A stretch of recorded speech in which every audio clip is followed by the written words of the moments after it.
Hello, welcome you all on English India YouTube channel. This is Sarita Singh. आज के video lecture में हम जिस टॉपिक को डिस्कस कर रहे हैं वो है स्ट्रक्चर ऑफ सेंटेंस।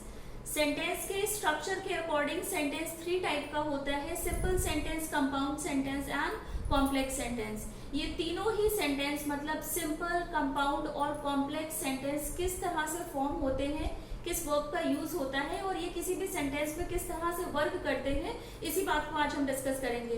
तो सबसे पहले हम देखते हैं कि सिंपल सेंटेंस क्या होते हैं और वो किस तरह से फॉर्म होते हैं, उनका फंक्शन क्या होता है।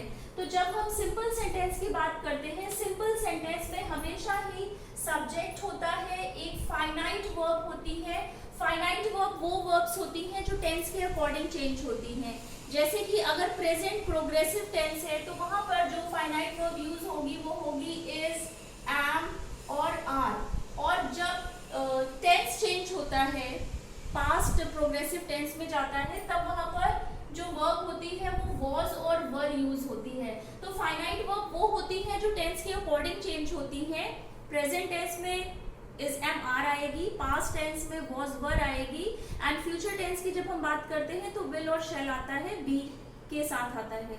तो फाइनाइट वर्ब वो होती है जो टेंस के अकॉर्डिंग चेंज होती है। नॉन फाइनाइट वर्ब वो होती है जो चेंज नहीं होती है, जिनके फॉर्म में चेंजेस नहीं होते हैं। तो सिंपल सेंटेंस में हमेशा ही सब्जेक्ट होगा, एक फाइनाइट वर्ब होगी और सिंपल सेंटेंस को इंडिपेंडेंट क्लॉज कहा जाता है। इंडिपेंडेंट क्लॉज का मतलब होता है वो ग्रुप ऑफ वर्ड जिसमें हमेशा ही सब्जेक्ट और वर्ब का कॉम्बिनेशन होता है। अलोन स्टैंड करते हैं क्योंकि उनमें हमेशा ही सब्जेक्ट और वर्ब होता है, उन्हें क्लॉज कहा जाता है। तो सिंपल सेंटेंस को भी इंडिपेंडेंट क्लॉज कहा जाता है क्योंकि इसमें हमेशा ही सब्जेक्ट होता है और एक वर्ब होती है, अपने आप में कंप्लीट सेंस देते हैं। सिंपल सेंटेंस कंप्लीट थॉट देता है, अगर आप उसे पढ़ते हैं या लिखते हैं तो वो एक कंप्लीट सेंस देता है। एग्जांपल देखते हैं, जैसे कि डार्क क्लाउड्स आर गैदरिंग। अब डार्क क्लाउड्स यहाँ पर सेंटेंस का सब्जेक्ट है, क्लाउड यहाँ पर नाउन है, सेंटेंस का सब्जेक्ट है, डार्क उसको और डिफाइन कर रहा है तो डार्क एज एन एडजेक्टिव की तरह आया है। आर यहाँ पर फाइनाइट वर्ब है क्योंकि प्रेजेंट प्रोग्रेसिव का टेंस है, इसीलिए आर का यूज हुआ है।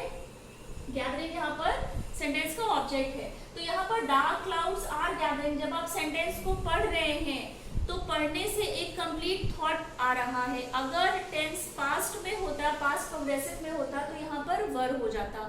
तो सेंटेंस पढ़ के आपको कंप्लीट थॉट आ रहा है, एक सिंपल सेंटेंस का एग्जांपल है। सेकेंड एग्जांपल है the girl crossed the road. यहाँ पर भी सेंटेंस का सब्जेक्ट है द गर्ल, क्रॉस यहाँ पर एज अ फाइनाइट वर्ब की तरह आई है। अगर टेंस चेंज होगा तो वर्ब भी चेंज होगी।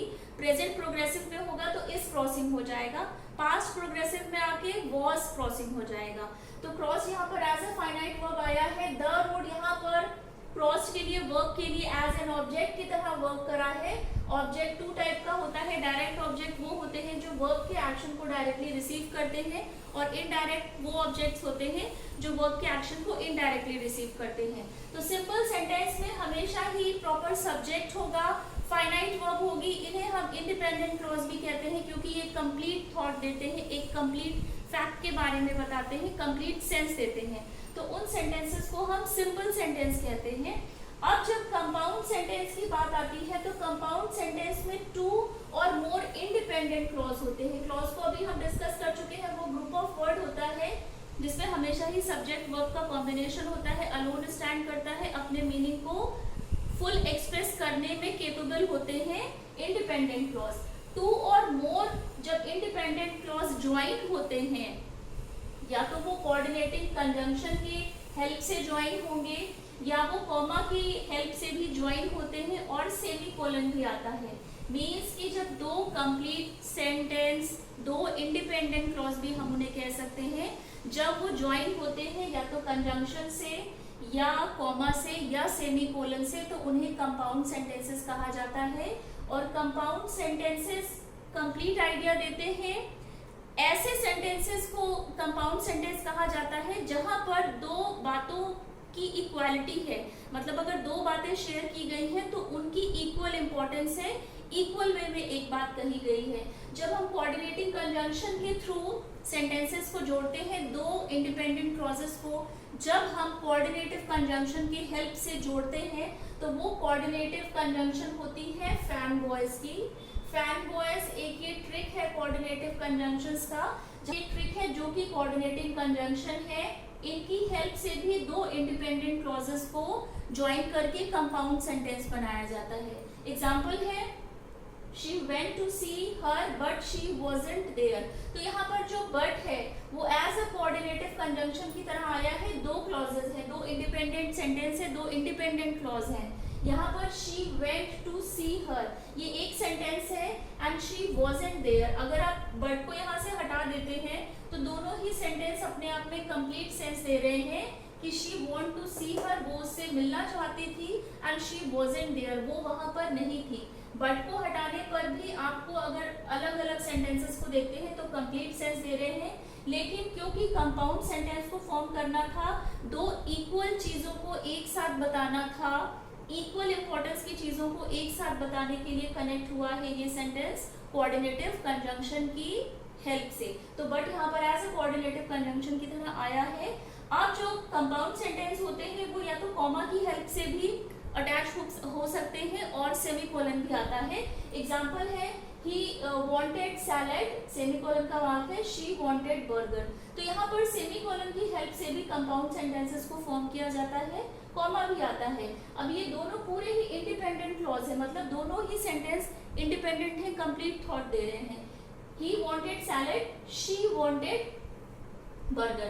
तो अगर दोनों सेंटेंसेस को आप अलग करेंगे, सेमीकोलन हटा के अगर सेपरेट करेंगे सेंटेंसेस को, तो दोनों ही सेंटेंसेस कंप्लीट थॉट दे रहे हैं, इक्वल इंपॉर्टेंस के सेंटेंस है। तो कंपाउंड सेंटेंस वो सेंटेंसेस होते हैं जहां पर दो या दो से ज्यादा इंडिपेंडेंट क्लॉज को कनेक्ट किया जाता है with the help of coordinative conjunction, या कॉमा भी लगा सकते हैं, सेमीकोलन लगा कर भी हम दो इंडिपेंडेंट क्लॉजेस को कनेक्ट कर सकते हैं। अब जब कॉम्प्लेक्स सेंटेंस की बात आती है तो कॉम्प्लेक्स सेंटेंस वो सेंटेंस होते हैं जहां पर मेन क्लॉज तो होता ही है, मतलब एक इंडिपेंडेंट क्लॉज होता ही है और उस पर डिपेंड होता है एक सबऑर्डिनेटिव क्लॉज। सबऑर्डिनेटिव क्लॉज वो क्लॉजेस होते हैं जो हमेशा ही इनकम्प्लीट सेंस देते हैं, अपने सेंस को कंप्लीट करने के लिए वो सेंटेंस के मेन क्लॉज पर डिपेंड होते हैं। मेन क्लॉज हमेशा ही कंप्लीट होता है क्योंकि उसमें सब्जेक्ट एंड वर्ब का कॉम्बिनेशन होता है, अलोन स्टैंड करके भी वो कंप्लीट सेंस देता है। क्योंकि सबऑर्डिनेटिव क्लॉज मेन क्लॉज पर डिपेंड करता है, इसीलिए जो भी ग्रुप ऑफ वर्ड आएगा उसे जो डिपेंड होगा मेन क्लॉज पे उसे सबऑर्डिनेटिव क्लॉज कहा जाएगा। अब जो सबऑर्डिनेटिव क्लॉज होते हैं जो मेन क्लॉज पे डिपेंड होगा वो या तो नाउन क्लॉज होगा या एडजेक्टिव क्लॉज होगा या एडवर्ब क्लॉज होगा। नाउन क्लॉजेस वो क्लॉजेस होते हैं जो सेंटेंस के सब्जेक्ट के बारे में बताते हैं, और एडजेक्टिव क्लॉज क्योंकि एडजेक्टिव का काम होता है सेंटेंस में नाउन या प्रोनाउन को डिफाइन करना, तो एडजेक्टिव क्लॉज भी हमेशा सेंटेंस में आए हुए नाउन या प्रोनाउन को डिफाइन करेंगे, और जो काम एडवर्ब का होता है वर्ब को, एडजेक्टिव को, अनदर एडवर्ब को डिफाइन करना, तो एडवर्ब क्लॉज का भी काम होगा सेंटेंस में आए हुए verb, adjective and another adverb को डिफाइन करना। तो सबऑर्डिनेटिव क्लॉज थ्री टाइप के होते हैं, adjective, noun clause, adjective clause and adverb clause. Example देखते हैं यहाँ पर, जैसे कि फर्स्ट एग्जांपल है the teacher realised that the students were not prepared. तो यहाँ पर ये जो है ये मेन क्लॉज है, द टीचर रियलाइज्ड, ये सेंटेंस का मेन क्लॉज है क्योंकि सेंटेंस में सब्जेक्ट भी है जो कि है द टीचर, और रियलाइज यहाँ पर वर्ब है, तो सेंटेंस अलोन भी स्टैंड कर सकता है द टीचर रियलाइज। लेकिन अगर आप इसमें that the students were not prepared ये ऐड करते हैं तो ये एज अ सबऑर्डिनेटिव क्लॉज की तरह आएगा, क्योंकि सेंटेंस का ये पार्ट डिपेंड कर रहा है सेंटेंस के मेन क्लॉज पे। तो यहाँ पर क्योंकि that the student were not prepared ये इशारा कर रहा है सेंटेंस के सब्जेक्ट टीचर की तरफ, तो इसीलिए ये पार्ट यहाँ पर that the student were not prepared ये सेंटेंस में एज अ नाउन क्लॉज की तरह आएगा, क्योंकि सेंटेंस के नाउन को डिफाइन कर रहा है। टीचर को ये रियलाइज हो गया था कि जो स्टूडेंट्स थे वो प्रिपेयर नहीं थे, तो सबऑर्डिनेटिव क्लॉज मेन क्लॉज पर डिपेंड हो रहा है और यहाँ पर ये एज अ नाउन क्लॉज की तरह आया है। नेक्स्ट एग्जांपल है the teacher spoke to the student who were not prepared. तो यहाँ पर हु वर नॉट प्रिपेयर्ड ये एक सबऑर्डिनेटिव क्लॉज है, और ये वाला जो पार्ट है हमारा the teacher spoke to the student, अगर आप सिर्फ सेंटेंस में इतने पार्ट को हटा देते हैं और ये बोलते हैं the teacher spoke to the student, मतलब टीचर ने स्टूडेंट से बात करी थी, तो सेंटेंस में सब्जेक्ट भी है जो कि है द टीचर और स्पोक भी है जो है वर्ब। तो वर्ब एंड सब्जेक्ट के कॉम्बिनेशन से सेंटेंस कंप्लीट है। मेन क्लॉज है इंडिपेंडेंट स्टैंड कर सकता है, अलोन अपना मीनिंग दे सकता है। अब टीचर ने किन बच्चों से बात की थी? हु वर नॉट प्रिपेयर्ड, जो प्रिपेयर्ड नहीं थे टेस्ट के लिए। तो यहाँ पर जो ये लास्ट का जो पार्ट है हु वर नॉट प्रिपेयर्ड, ये एज एन एडजेक्टिव क्लॉज की तरह आया है क्योंकि इसने डिफाइन करा है स्टूडेंट को। टीचर ने उन्हीं स्टूडेंट से बात करी जो प्रिपेयर नहीं थे एग्जाम्स के लिए या टेस्ट के लिए।